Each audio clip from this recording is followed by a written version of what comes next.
Sachin Soni ji, USA से।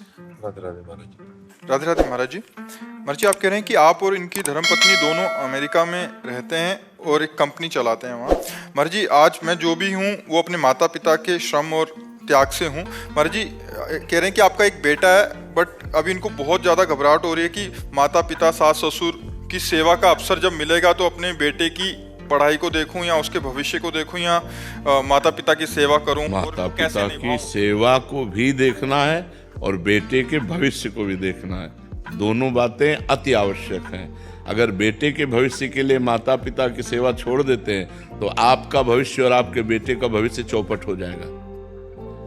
अगर माता पिता की सेवा कर रहे हैं और बेटे के भविष्य को छोड़ रहे हैं, वो ठीक नहीं, क्योंकि आपका कर्तव्य है, वो भी कर्तव्य है। जैसे आपके माता पिता ने आपको पुष्ट किया, ऐसे आपको चाहिए अपने पुत्र को पुष्ट करना। लेकिन जिन माता पिता ने आपको पुष्ट किया, उन माता पिता की वृद्धावस्था आने पर या सास ससुर की अवस्था आने पर हमको जरूर सेवा करनी चाहिए। अब ये आपको बैठालना है कि आपको माता पिता के पास रह करके बच्चे की सेवा करनी है या माता पिता को अपने पास रख करके बच्चे को पढ़ाना। ये आपको देखना पड़ेगा कि आपको सुविधा क्या पड़ती है, माता पिता को सुविधा क्या पड़ती है। पर लेकिन कर्तव्य दोनों को पालन करने का है।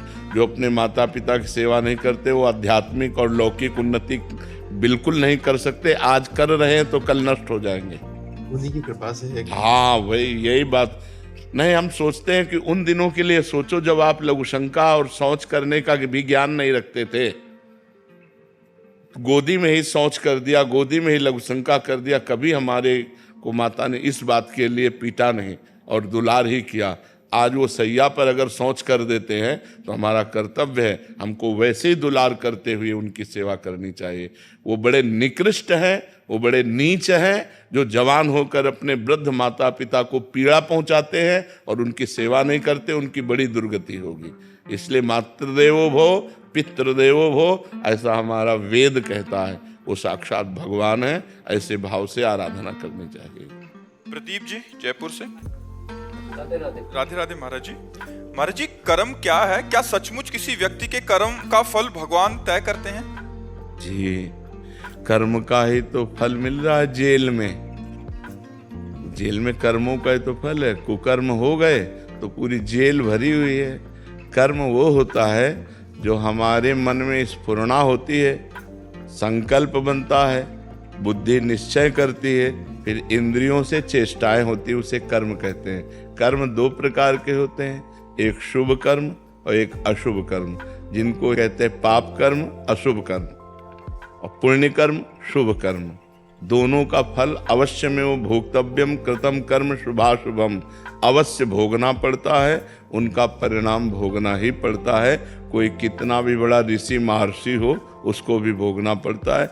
इसलिए कर्म बहुत होश से करे, बेहोश होकर न करे, प्रमाद में न करे, नहीं तो उसका दंड मिलता ही है। अब देखो, कर्म है, किसी बहन बेटी को छेड़ दिया, अब डंडा चलेंगे, पुलिस ले जाएगी, मुकदमा चलेगा, उसको सजा मिलेगी। कर्म है, क्रोध आ गया, हम किसी की हिंसा कर दी, आजीवन कारावास। हिंसा 5 मिनट में हुई और उसका दंड पूरे जीवन भोगना पड़ेगा। या ज्यादा अपराध बन गया तो फांसी की सजा मिल जाएगी। तो कर्म ही तो है। और अच्छे कर्म हो गए तो देखो राष्ट्रीय सम्मान मिलता है, समाज में आदर मिलता है, और यहाँ सुख मिलता है और परलोक में भी सुख मिलता है। सारा खेल कर्म का है। कर्म प्रधान विश्व रचि राखा, और जो जस करे तास फल चाखा।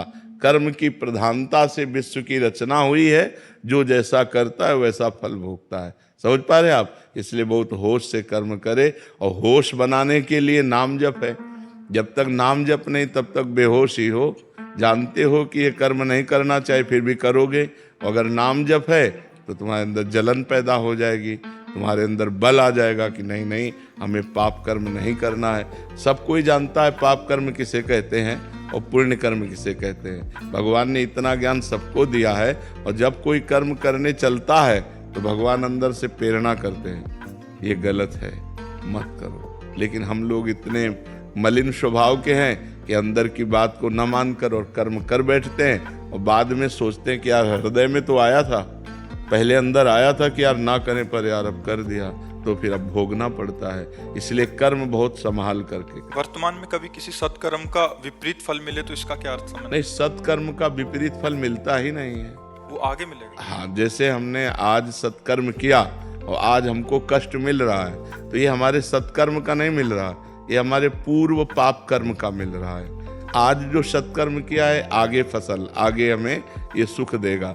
लेकिन आज हम अच्छे से चल रहे हैं और दुख भोग रहे हैं, तो इसका मतलब है पूर्व के पाप हमें दंड दे रहे हैं, और अभी का जो अच्छा कर्म है वो हमारा भागवतिक बैंक में जमा हो रहा है, जो हमें आगे प्राप्त होगा। जैसे किसान की फसल तुरंत अन्न नहीं दे देती, कई महीने लगते हैं, ऐसे बड़ी सरकार है हमारी तो बहुत लेट नंबर आता है।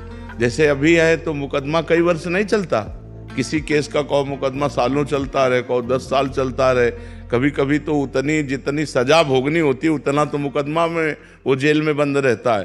तो ऐसे ही भगवान की बहुत बड़ी अदालत है, अनंत ब्रह्मांडों के जीवों का हिसाब है, होता 1 सेकंड के कम हिस्से में है, पर जब होगा बहुत फाइनल में होगा, तो इसलिए बहुत समय लगता है। जैसे आज पाप कर्म किए तो कहो 5 जन्म बाद उसका दंड मिले जाकर तुम्हें, तो लगेगा हमने इस जन्म में तो पाप किया नहीं, लेकिन भोगना पड़ेगा, वो अवश्य में भोगतव्यम, क्योंकि जीवात्मा वही है, शरीर बदल गया। जैसे कोई क्रिमिनल हो और वो पैंट शर्ट पहनता हो, फिर धोती कुर्ता पहनने लगे, या वो सलवार कुर्ता दुपट्टा धारण करने लगे, तो पहचानने वाला तो पहचानता है ये वही क्रिमिनल है। तो भगवान तो जानते हैं ना ये वही जीव है जो पूर्व जन्म में पाप कर्म किया है, तो उसको वही दंड दे देते, जाओ तुम्हें ये भोगना। अब इस जन्म में उसने कोई पाप किया नहीं वैसा, लेकिन पूर्व जन्म का पाप कर्म आकर उसे दंड देता है। जैसे संतों को है, मान लो कोई बचपन से संत है, देखो रामकृष्ण परमहंस जी के गले में कैंसर था, भाई जी हनुमान प्रसाद पोद्दार जी के उदर में कैंसर था, बड़े बड़े संतों को बड़े बड़े कष्ट भोगने पड़े, क्योंकि पूर्व में किया हुआ पाप भोगना पड़ेगा। भगवान को भी भोगना पड़ा, वो कानून से अलग नहीं रहते। भगवान ने छुप करके बाली को मारा व्याध की तरह, तो कृष्णावतार में अगले जन्म में अंतिम समय व्याध ही भगवान के चरणों में बाण मारता है, तब वो परम पद को जाते हैं। तो ये कानून है, तो भागवतिक जो कानून है वो एक राय भर नहीं बख्शता।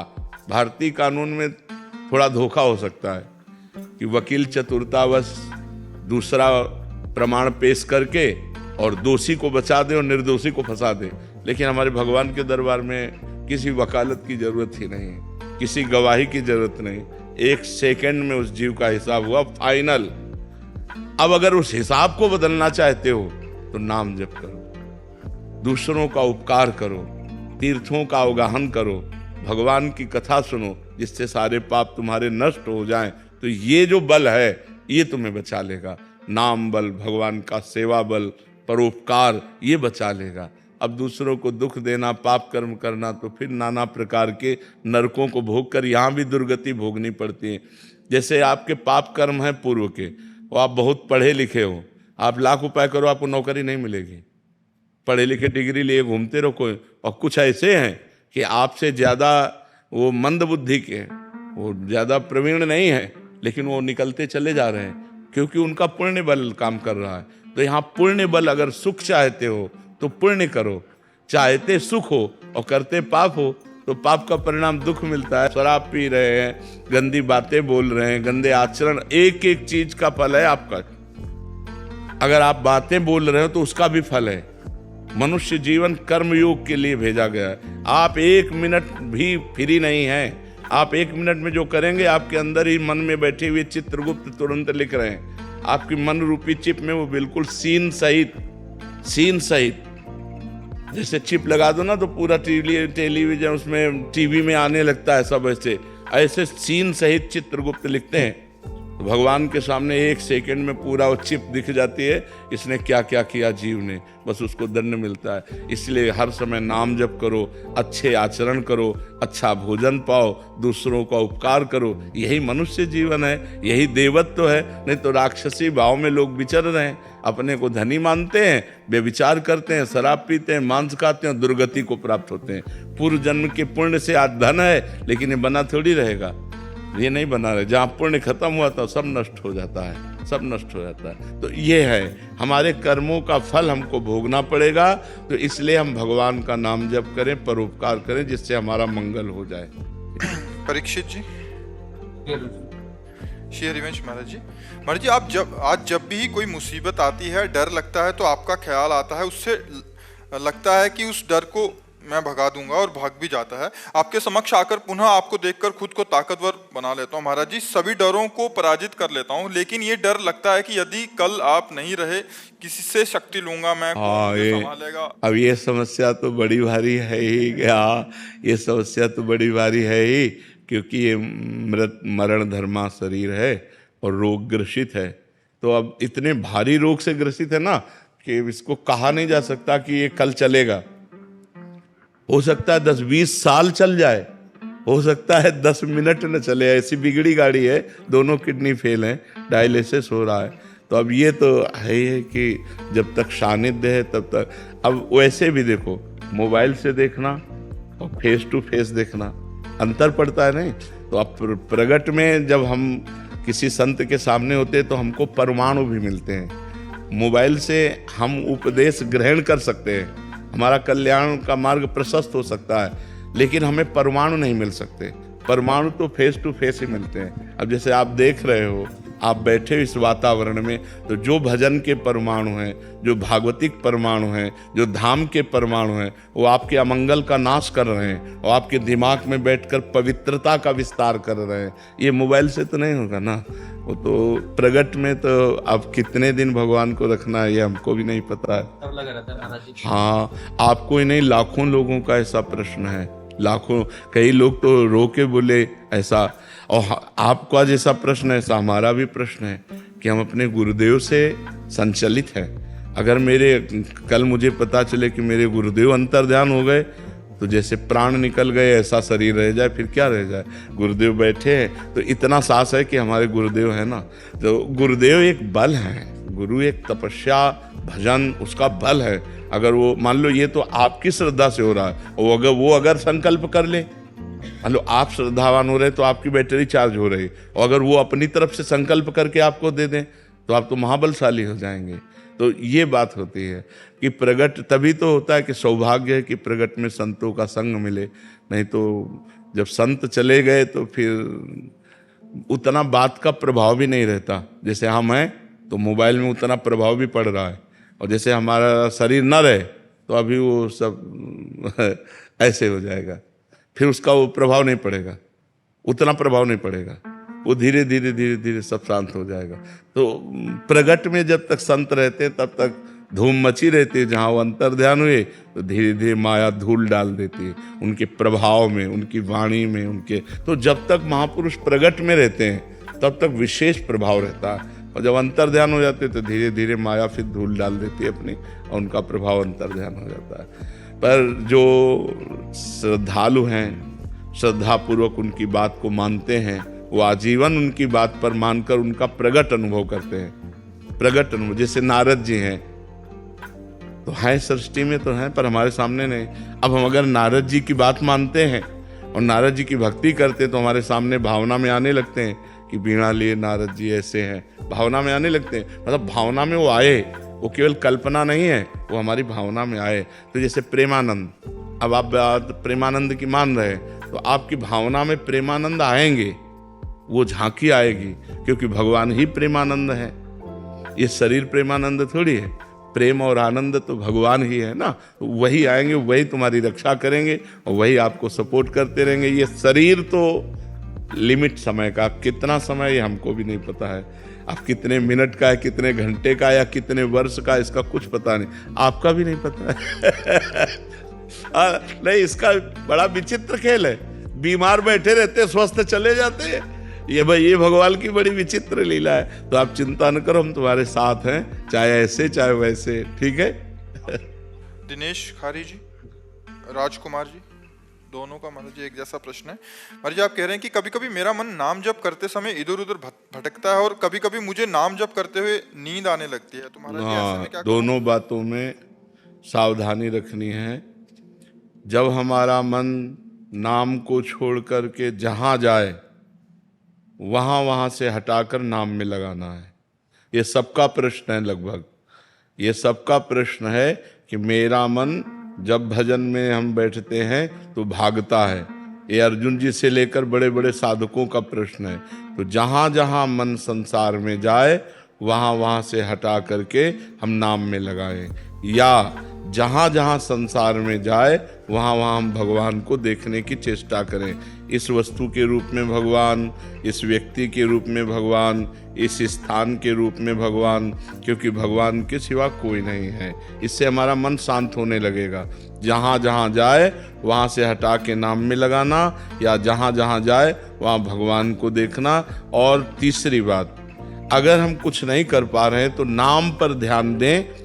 हमारे मन से सब कूड़ा करकट निकल रहा है, जो गंदी बातें हमारे मन में भरी थी वो सब डिलीट हो रही हैं नाम जप के द्वारा। ऐसी भावना करें तो मन निर्मल होकर, ये 3 साधन बताए, इससे मन आपका एकाग्र होने लगेगा। रही नींद की बात, तो भोजन पर ध्यान दीजिए। भोजन सात्विक होना चाहिए। प्याज, लहसुन, मांस, मदिरा, अभक्ष्य भोजन, ये सब अगर त्याग कर दोगे तो शतोगुणी भोजन और 6 घंटे की निद्रा। अगर आप जो नींद ले रहे हैं वो 6 घंटे तो होना चाहिए। स्वस्थ शरीर के लिए 6 घंटे आवश्यक है। तो अगर आप 10 बजे रात के सो जाएं तो 11, 12, 1, 2, 3, 4 बजे आपकी आँख खुल जानी चाहिए और फिर नींद नहीं आना चाहिए। अगर नींद आती है तो खड़े होकर भजन करना चाहिए, टहलने लगना चाहिए, ठंडा पानी रख ले मुख में, ऐसे डाल लेना चाहिए। नींद भजन में नहीं आनी चाहिए। नींद को नींद के समय में अच्छे से दे दो, 6 घंटा सोने के लिए दे दो, और इसके बाद फिर उससे लड़ाई लड़ो। फिर उसको मतलब आलस्य प्रमाद में समय नष्ट नहीं होना चाहिए। जैसे हमें बैठे नींद आ रहे तो हम खड़े हो गए, खड़े भी हमें परेशानी हुई तो हम टहल रहे हैं, पानी मुंह में डाल रहे हैं, मुंह में पानी डाल के मुंह पोंछ करके फिर हम भजन में बैठते। लड़ाई लड़नी पड़ेगी तब नींद पर विजय प्राप्त होती है। तो दोनों साधनों को देखे। मन जो बार बार भागे तो इन साधनों को, और जब नींद आवे तो ऐसे। पर भोजन का सुधार कर ले। तमोगुणी भोजन पाने से फिर भजन में नींद आएगी। बासी नहीं पाना, बहुत लाल मिर्च नहीं पाना, बहुत तेल के नहीं पदार्थ पाने, और ये अभक्ष्य पदार्थ जो त्याज्य हैं उनको नहीं पाना। इससे सतोगुण बढ़ेगा। सतोगुण से नींद नहीं आएगी। नींद आती है तमोगुण से। निद्रा आलस्य प्रमादोत्तम तत्तामस मुदाहरतम। तमोगुण से ही नींद, आलस्य और प्रमाद की उत्पत्ति होती है। वही हमें परेशान करता है। तो सतोगुणी भोजन पावें और थोड़ा भोजन पावें।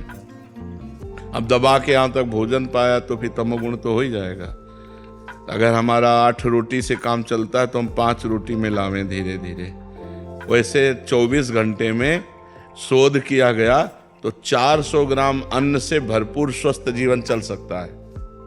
पर अपने देखो किलो 2 किलो तो एक बार में हो जाता है। सब्जी दाल सब मिला के खान पान। अब पानी चाहिए। जैसे हम 1 किलो अन्न पाए तो हमें 2 किलो पानी चाहिए। उसमें डबल पानी तो हमें चाहिए ना। और फिर वायु के लिए जगह चाहिए पेट में थे। अब पेट में दबा के अन्न ही भर लिया, फिर पानी तो ऊपर सांस फूल रही है और भजन में मन नहीं लगेगा। प्रमाद स्थिति। अल्पाहार, थोड़ा भोजन पाए, अच्छे से जल जितनी आवश्यकता है 3-4 लीटर 24 घंटे में तो जल चाहिए ही, और वायु के लिए जगह खाली रहनी चाहिए। तो साधक साधना कर सकता है। नहीं तो अब होड़ लगाकर भोजन पाने वाले हैं कि हम तो फिर भजन नहीं होगा। जिसका भोजन नीरस उसका भजन सरस, और जिसका भोजन सरस उसका भजन नीरस। पक्की बात समझ लो। भोजन में बेस्वाद पाना चाहिए। दाल रोटी सब्जी उसमें कोई स्वाद, लेकिन स्वाद नाम में लेना चाहिए। राधा राधा राधा, तब स्वाद आएगा।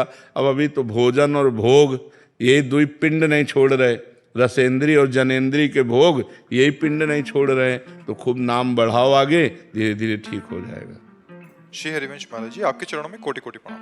महाराज जी, आपकी कृपा से आपके बताए हुए मार्ग पर चलने की कोशिश कर रहा हूँ, लेकिन महाराज जी कोई भी संकल्प 15 से 20 दिन से ज्यादा उसका पालन नहीं कर पाता। उसका कारण है ब्रह्मचर्य की हीनता। आगे वही लिखा कि मतलब बार बार गिरा देती है ये काम वासना। तो महाराज जी जीवन मतलब मेन पॉइंट जो है वो ब्रह्मचर्य खंडन है। अगर थोड़ा ब्रह्मचर्य पर ध्यान दे दीजिए तो दिनचर्या ठीक हो जाएगी। ब्रह्मचर्यहीन पुरुष की कभी एक दिनचर्या नहीं चल सकती। ये पक्का नियम है। और ब्रह्मचारी की दिनचर्या में कभी फर्क नहीं पड़ सकता। इसलिए कोशिश करो नाम जप करते हुए पवित्र आहार, अल्पाहार लेते हुए, कुसंग का त्याग करते हुए, मोबाइल से या व्यक्ति से कुसंग न होने पावे, शास्त्र विरुद्ध संग न होने पावे, और अपने हाथ से कोई ऐसे आचरण न करे, तो फिर ब्रह्मचर्य का पोषण जरूरी है। परमार्थ में चलने के लिए ब्रह्मचर्य अति आवश्यक है। यदि चाहे वो गृहस्थ ही क्यों न हो, तो गृहस्थ का मतलब थोड़ी कि रोज पे विचार करो, नहीं, एक उसमें भी मर्यादा है। शास्त्र में वर्णन है कि मासिक धर्म के होने के 1 सप्ताह बाद पवित्र होने पर संतानोत्पत्ति के लिए गृहस्थ धर्म में लिखा हुआ है 1 महीने में 1 बार संतानोत्पत्ति के लिए मासिक धर्म के 1 सप्ताह बाद बकाया ब्रह्मचर्य रहे। तो गृहस्थ में भी ब्रह्मचर्य की आवश्यकता है। ऐसा थोड़ी कि मनमानी आचरण तो फिर नष्ट हो जाएगा, क्योंकि जीवनी शक्ति है ब्रह्मचर्य, वो जब तक ठीक नहीं रहेगी तब तक ठीक नहीं रहेगा। तो ब्रह्मचर्य पर सुधार करो। क्यों भाई? हाँ, मतलब कोशिश पूरी करते हैं महाराज जी, लेकिन 10 दिन एकदम अच्छे से रहेंगे। हाँ। फिर कभी कभी ऐसा हो जाता है कि एक बार गलती हो जाती है तो पूरा चीज हाँ, हो जाता है, वो मन खिन्न हो जाएगा, मन हार जाएगा, फिर उत्साह नहीं रह जाता। वो आपका ही नहीं, सबका होता है। तो जो हमारे उत्साह को नष्ट करे, भगवत प्राप्ति के मार्ग में उत्साहहीनता पैदा कर दे, उसके प्रति तो बुरा भाव आना चाहिए ना। धिक्कार है हमारे जीवन को, जो मैं ऐसे गिर जाता हूँ, अब नहीं गिरूंगा, फिर चलो, फिर अगर गिर जाओ तो फिर अंदर से क्लेशित हो, फिर तो एक दिन आप ऐसा आएगा क्रॉस कर जाओगे। और अगर आप हार गए तो फिर परमार्थ से भ्रष्ट कर देगा। जब हमसे गलती हो जाती है तो सीधा हमारे परमार्थ पे अटैक होता है। जो हमारी साधना चल रही होती है वो शिथिल हो जाती है कि यार अब क्या करें, अब तो फेल हो गए। नहीं, हम फिर कमर कसें, फिर आगे बढ़ें। 1000 बार फेल हो जाए तो 1000 बार हम प्रयास करें। ये मनुष्य जीवन को हम व्यर्थ नहीं जाने देंगे, हम इसे भगवान की प्राप्ति करा के ही रहेंगे। समझ रहे हो ना? हारो मत। जब आपका साधन आगे बढ़ जाएगा तो सब प्रपंच छूट जाएगा। अभी साधन ही लड़खड़ा रहा है, बार बार साधन टूट रहा है। 10-5 वर्ष एक रस साधन चल जाए, वही सिद्ध हो जाएगा। तो आप थोड़ी मेहनत करो, थोड़ी हिम्मत करो, थोड़ी लड़ाई लड़ो मन से, तभी आप जीत पाओगे। और नाम जप करते रहो। नाम जप करते हो? हाँ, नाम जप करते रहो और लड़ाई लड़ते रहो। ये लड़ाई है बहुत बड़ी लड़ाई, पूरे विश्व को चौपट किए यही मन, पूरे विश्व को चौपट किए। मनमानी आचरण भोग बस इसी में लगाए हुए। परमार्थ ऐसे चढ़ाई और पतन ऐसे है।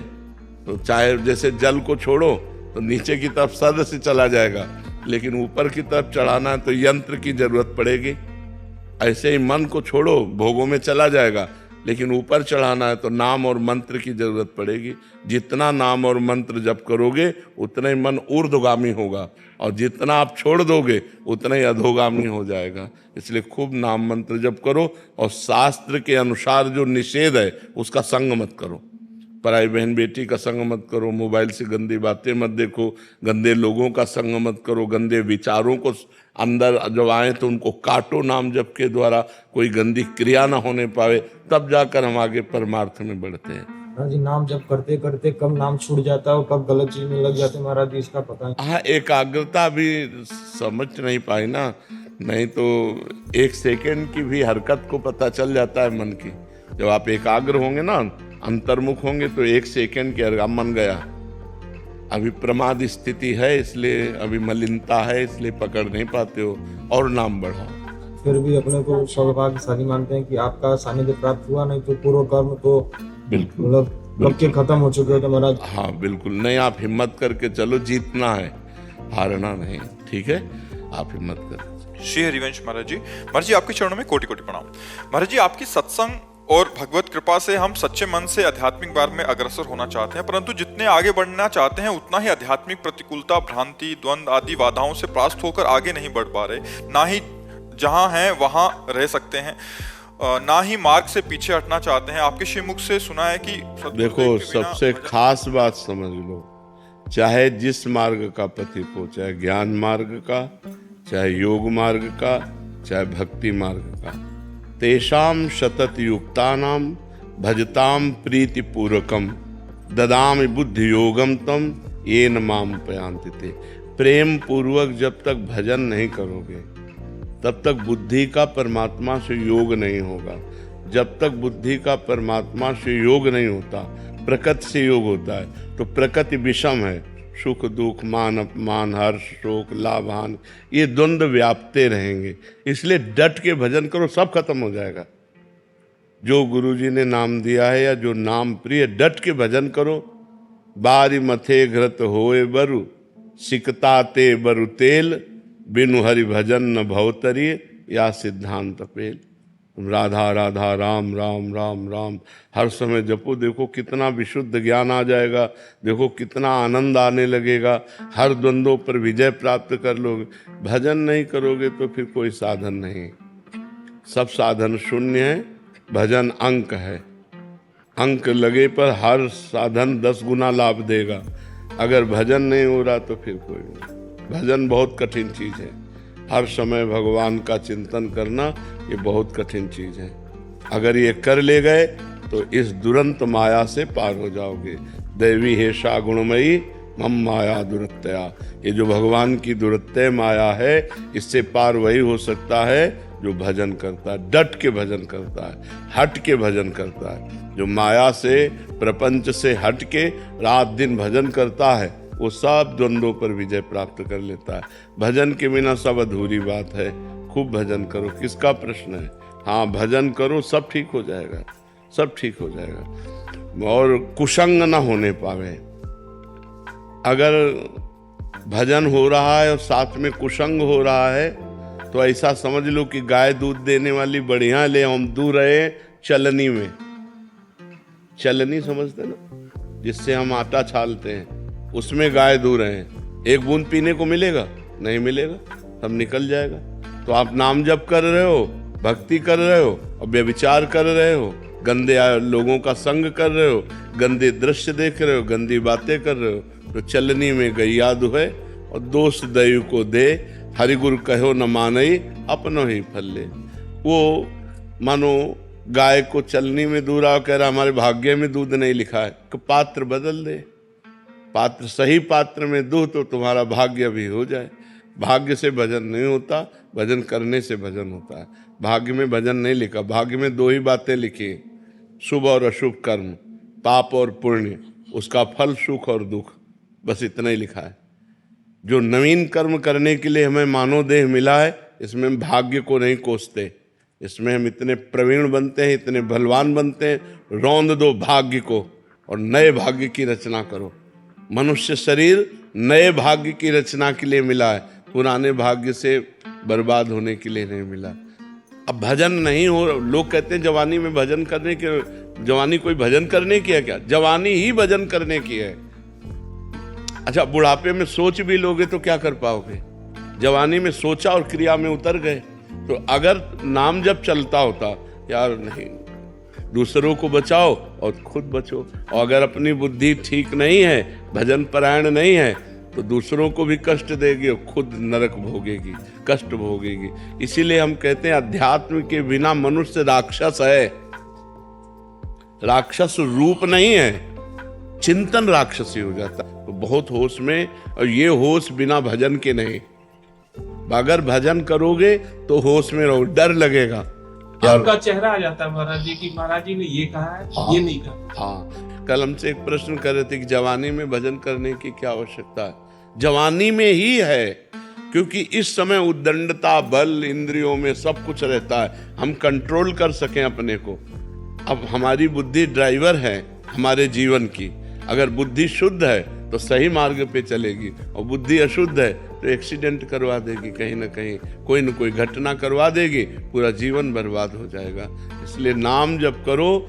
समस्याओं का समाधान भगवान है, इंसान नहीं है। भगवान हर समस्या का समाधान है। वो कर तुम अकर तुम अन्यथा कर तुम सर्व समर्थ है। भगवान को लेकर चलो। अब आप बड़े गर्व से घर से निकले, लौटोगे कि नहीं क्या भरोसा? घर से निकलो भगवान का चिंतन करते हुए, भगवान का स्मरण करते हुए। वो बचाएंगे, वो आपकी रक्षा करेंगे। इसका नाम मृत्यु लोक है, बड़ा भयावह है। कब कहाँ कौन सी घटना हो जाए कुछ पता नहीं है। आप किनारे किनारे रोड के जा रहे हो, गाड़ी बहकी हुई आ रही, आपको रौंद के चली गई। वो नाम जप है भगवान का, वो रक्षा कर लेंगे। करो सदा तिनके रखवारी, जिम बालक राखे महतारी। जैसे बच्चे की रक्षा माँ करती है, ऐसे भगवान कहते हैं मैं अपने भक्तों की रक्षा करता हूँ। तो इसलिए भक्त बनो, नाम जप करो, भगवान की आराधना करो, और जब कोई ऐसी गंदी घटना करने का मन आवे तो चिंतन करो परिणाम का, कि परिणाम क्या होगा। नहीं भाई नहीं, थोड़ी देर के लिए भाग जाओ, वहां से हट जाओ, अपने मन को शांत कर लो, नहीं तो ऐसी क्रिया करवा देगा, पूरा जीवन बर्बाद हो जाएगा। बहुत शांति से चलने के लिए मनुष्य जीवन मिला है, बहुत आनंद प्राप्ति के लिए। अनिकेत सिंह जी मुंबई से। राधे राधे महाराज। राधे राधे महाराज जी। महाराज जी, इनका जैसे आप कहते हैं कि संसार दुखालय में कोई भी किसी का साथ नहीं था, ये कह रहे हैं कि मैं किसी की भी मदद करता हूं तो मदद लेने के बाद वो इंसान मतलब बदल सा जाता है, फिर उसका भाव अलग से दिखते हैं। महाराज जी, ऐसे में मदद करूं आगे या किसी के यहाँ मदद करना ही? देखो, मदद करो इंसान से, बदले में कुछ चाहो मत, भगवान से चाहो। इनको तुमने 500 रुपया दिया, उसका हिसाब मालिक देगा, इनसे नहीं लेना। इनसे इच्छा मत करो कि लौट कर आपको थैंक यू बोले, नहीं, ऐसा नहीं। विपरीत हो जाते हैं। हाँ, हो जाने दो ना, हमें उससे कोई लेना देना नहीं। हमने परोपकार किया, इसका फल भगवान मुझे देंगे, इंसान क्या देगा? उसको तो आपने स्वयं दिया है, वो उससे लौट कर आप क्या चाहते हो? नहीं, यही हमारी कमजोरी है अध्यात्म में, यही हमारी कमी है कि हम दूसरों को जब सुख देते हैं, जैसे वस्त्र, भोजन, रुपया, पैसा, सहयोग जो भी देते हैं, उसके बाद में हम चाहते हैं कि वो हमसे नम्र रहे, वो हमसे कृतज्ञ रहे, वो हमें प्यार करे, वो हमारा सम्मान करे। लेकिन नहीं करेगा, क्योंकि वो माया के द्वारा प्रेरित है, वो नहीं करेगा।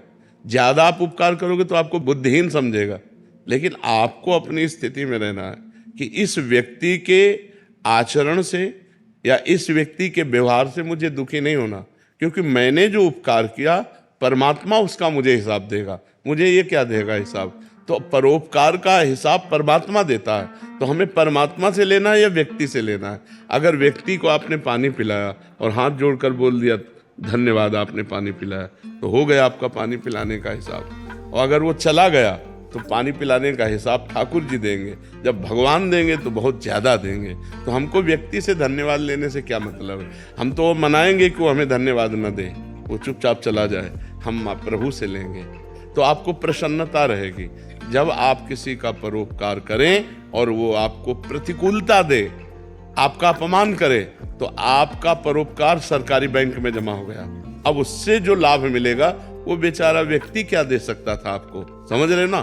तो वैसे भी देहाती भाषा में कहते हैं नेकी कर दरिया में डाल, कहते हैं ना कि अच्छाई करो और दरिया में बहा दिया, मतलब उसकी याद भी मत करो कि मैंने इसके साथ नेकी की थी, तभी वो नेकी फलीभूत होती है। और हम लोग थोड़ा मनुष्य स्वभाव होने के कारण ये चाहते हैं कि यार थोड़ा सम्मान देता है यार, और ऐसा पक्का है तुम्ही को नहीं, कोई भी करे उसको झटका लगता है, उसको झटका लगता है। लेकिन परमार्थ क्या कहता है? तेरे से थोड़ी लेना है, मुझे तो मालिक से हिसाब लेना है, नेकी कर दरिया में डाल। रवि प्रकाश त्रिपाठी जी, वाराणसी।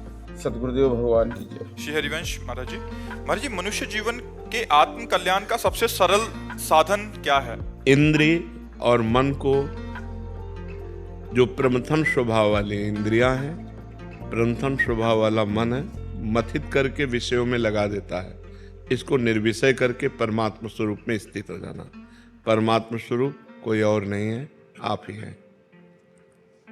तत् त्वम आसि, वह तुम ही हो, ये वेद का वाक्य है, उपनिषद का वाक्य है। तत् त्वम आसि, और मैं अपने को भूलकर मनुष्य मान लिया। मनुष्य में अंतःकरण में इतना तन्मय हो गए कि जो मन कहता वो मेरी बात, जो इंद्रियां देखती सुनती बोलती वो मैं कर रहा हूँ, ये अज्ञान। अब ये स्थिति है ना कि जो मैं देख रहा हूँ तो मैं देख रहा हूँ। उस समय ये ज्ञान नहीं होता कि मैं साक्षी हूँ, नेत्रेंद्रिय देख रही है। मैं भोग रहा हूँ, उस समय ये ज्ञान नहीं रहता कि ये जनेंद्रिय भोग रही, मैं इसका साक्षी हूँ। हर इंद्रिय अपना बर्ताव कर रही, लेकिन वो अपना बर्ताव नहीं कर रहे, वो मैं कर रहा हूँ।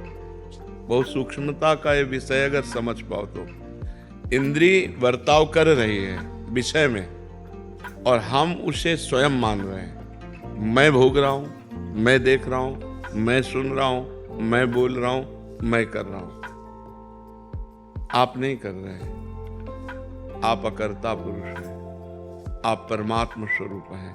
यही जानना मनुष्य जीवन का परम कर्तव्य है। यह अध्यात्म की सूक्ष्म वार्ता है। जड़ चेतन ही ग्रंथि पड़ गई, यद्यपि मृषा छूटति कठिनाई। जड़ चेतन की ग्रंथि पड़ गई, यद्यपि झूठी है, कभी पढ़ ही नहीं सकती, पर छूटति कठिनाई। इतना विचित्र हम फंस चुके हैं अंतःकरण में। मन कहता है कि हमको ये दृश्य देखना है, नेत्रेंद्रिय के साथ मिल गया, मुझे ये दृश्य देखना है। अब आप उसको अपना मान लेते हैं, यार मेरे को आज ये देखना है, फंस गए। अब निर्णय नहीं कर सकते कि गलत देखना था या सही देखना था। अगर आप उस समय विवेकवान हैं तो आप मन और नेत्रेंद्रिय दोनों को शासन में लेंगे कि ये गलत दृश्य है, मैं नहीं देखूंगा।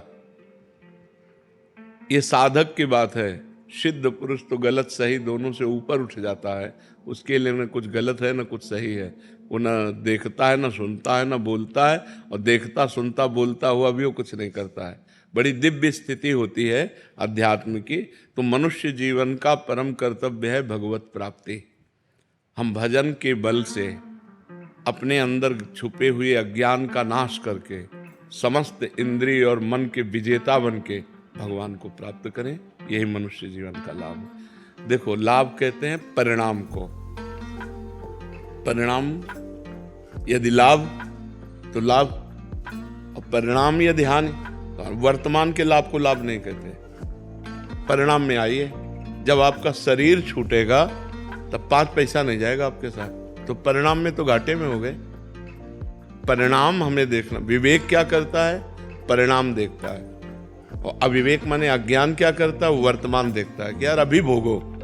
अब 5 मिनट भोगा और जीवन भर जेल काटा, लाभ तो नहीं हुआ ना। 5 मिनट की क्रिया और आजीवन कारावास। अगर वहां थोड़ा ज्ञान कर लेते तो बच जाते। तो ज्ञान क्या करता है? वो हमें परिणाम दिखाता है। अज्ञान क्या सिखाता है? इधर ले ही नहीं जाएगा, वो परिणाम की तरफ ले ही नहीं जाता। और मनुष्य जीवन विवेकवान होना चाहिए। पशु नहीं कि जो मन में आया सो कर लिया, उसका निर्णय करें हम। और विवेक के द्वारा हम अपने मन और इंद्रियों को शासन में लेकर भगवान की तरफ चलें, अध्यात्म की तरफ चलें, और इस जीवन को भगवत प्राप्ति कराएं। जब हम परिणाम में देखते हैं तो पूरा का पूरा सिस्टम यहां का झूठा है। ये लगाकर, शरीर लगाकर सब सिस्टम झूठा है। अभी प्राण निकले तो न पत्नी, न पुत्र, न परिवार, न जमीन, न बैंक बैलेंस, न शरीर, कुछ नहीं। किया हुआ आपका पाप और पुण्य कर्म वही आपके साथ जाएगा। अगर हमने इस संसार में रहते हुए भगवान का भजन कर लिया, कोई पाप कर्म नहीं किया और भगवान को प्राप्त कर लिया, तो मानव जीवन का परम लाभ। आप बहुत प्रतापवान होकर दिव्य विमान पर बैठकर भगवान के वैकुंठ धाम की यात्रा होगी। जो राम उपासक है साकेत धाम की उपासना हो, शिव है कैलाश धाम की, प्रिया प्रीतम के हैं निकुंज की। ये हुआ परिणाम कि आपका जय हो कहते हुए मंगलमयी यात्रा। नहीं तो दुनिया में लाखों का मेला जुड़ा, हंसा जब जब उड़ा तो अकेला। पूरा जीवन झूठे में गया कि नहीं गया? फाइनल पे आओ। जैसे हम हंसी वाली बात कहें कि किसी आपको ऐसे देश में भेजा जाए जिसमें सब सुविधाएं आपको दी जाएंगी, सब सुविधाएं, खूब कमाओ खाओ मौज लो, लेकिन जब वहां से निकाले जाओगे तो कपड़ा तक उतरा लिया जाए। ऐसे देश में रहना पसंद करोगे? इसी देश में रह रहे हो। शरीर तक उतरा लिया जाता है। ये शरीर जीवात्मा का कपड़ा है, शरीर तक छिनवा ले, जला दिया जाता है, नष्ट कर दिया जाता है। बोलो, हम लोग ऐसे देश में रह रहे हैं जिसका नाम मृत्यु लोक है, और राजी है, और जिस कार्य के लिए आए उस कार्य से मतलब नहीं है। कार्य के लिए आए हैं मोक्ष, मुक्त होने के लिए। कि आप दोबारा मुझे इस संसार में नहीं, अब भगवान के दिव्य देश में, भगवान के दिव्य राज्य में, अगर यहाँ आए भी तो कर्म बंधन मुक्त होकर के आवे, कर्मों में बंधे हुए नहीं। इतना दुख है संसार में, दुख ही दुख, आप जिधर देखो दुख ही दुख, दुखालयम शाश्वतम। और इसमें हम राजी हैं, दूसरे के 100 लेके जा रहे हैं, बोल रहे हैं राम नाम सत्य है, लेकिन अपनी समझ में नहीं आ रहा कि सत्य है क्या। फिर मनोरंजन में लग जाते हैं, लेकिन अपने को पता नहीं कि यही दशा मेरी होनी है, कोई मेरे साथ नहीं जाना। तो मानव जीवन का परम लक्ष्य भगवत प्राप्ति। अब आप गौर करने की बात है कि जैसे आप 50 वर्ष के हो, तो 50 वर्ष में आपने जो भी कमाया है, अगर वो पूरा दे करके 5 श्वासें खरीदना चाहें तो आप नहीं खरीद सकते। 50 वर्ष की श्वासें जो आपने संसार में लगा दी, वो पूरी प्रॉपर्टी देकर 5 श्वासें और खरीदना चाहें कि एक्स्ट्रा हमें दे दें, तो हमारी सरकार से नहीं मिलेगी आपको। इतनी कीमती श्वासें हैं, यदि हम इन श्वासों में राम न बोले, राधा न बोले, कृष्ण न बोले, तो बहुत बड़ा घाटा हो गया, बहुत बड़ा घाटा हो गया, जिसकी पूर्ति कहीं हो ही नहीं सकती। अच्छा, इस जन्म में हम मनुष्य बने, अगले जन्म में पशु बने, पक्षी बने, क्या पता कि हमारे कर्म के परिणाम में हमको क्या बनाया जाए। अब आप देख लो यहाँ पशुओं के साथ कैसा बर्ताव होता है। ऐसे पैर बांध दिए और नीचे से आग लगा दी, जिंदा वो आधा घंटे में जल जल के भुनता है। और वो तो मौत से खाते हैं, लेकिन उसकी दशा देखो, वो भी जीव है, चाकू से उसको काटते हैं, मारते हैं। जीव तो जीव है। एक चींटी के पीछे आप अंगुली लगाइए ऐसे, तो देखो वो प्राण बचा के भागना चाहती है। एक चींटी को भी अपने प्राण उतने ही प्रिय हैं जितने हमको प्रिय हैं। फिर इन पशु पक्षियों के साथ ऐसा बर्ताव, तो पता नहीं हम क्या बने और क्या हमारी दुर्दशा हो। तो हम ऐसे भजन करें कि हमारा जितना पाप है सब भस्म हो जाए और इसी जन्म में हम दिव्य हो जाए, भगवान को प्राप्त हों। और यही लोग थोड़ी मृत्यु लोक, अरे देवलोक है, तप लोक है, महारलोक है, जनलोक है, ब्रह्मलोक है। हम और लोकों में जाएं, हम इसी में क्यों आए? जैसे हम यहाँ रह रहे हैं ना, ऐसे स्वर्ग लोक है, दिव्य अप्सराएं, दिव्य देवता, दिव्य भोग, और ये सब दुर्गंध वाला काम नहीं है। लेकिन वो भी एक दिन मरेगा, वो भी नष्ट होगा, क्योंकि ब्रह्मा से लेकर के तिनके तक सब मायामय लोक है। तो अगर हम चाहें भी, भोग चाहें, तो ये घटिया भोगों को क्यों भोगें? ऊपर वाले लोकों में चले ना, इसी में क्यों फंसे हो? तो हमें अच्छे कर्म करके ऊपर के लोकों में जाने की सोचना चाहिए। और अगर मुक्त होना है कि हमें किसी लोक में नहीं जाना, भगवान के पास जाना, डट के भजन करो। भजन के बिना मनुष्य जीवन बहुत कीमती जीवन है।